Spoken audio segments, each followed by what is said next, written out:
অযোধ্যা শহর ভারতের একটি খুব পবিত্র স্থান। হিন্দু ধর্মের বিশ্বাস অনুযায়ী এখানেই জন্মগ্রহণ করেছিলেন ভগবান রাম। সেই পবিত্র জন্মস্থানে আজ দাঁড়িয়ে আছে বিখ্যাত রাম মন্দির।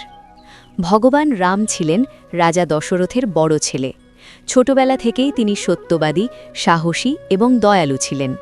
পরে তিনি সীতাদেবীকে বিয়ে করেন এবং অযোধ্যার রাজা হওয়ার কথা ছিল, কিন্তু ভাগ্যের কারণে তাকে 14 বছরের জন্য বনবাসে যেতে হয়।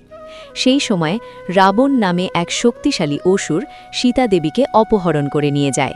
তখন ভগবান রাম তার ভাই লক্ষ্মণ এবং ভক্ত হনুমানকে নিয়ে রাবণের বিরুদ্ধে যুদ্ধ করেন।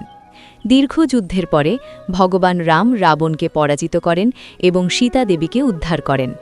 এরপর তিনি অযোধ্যায় ফিরে আসেন।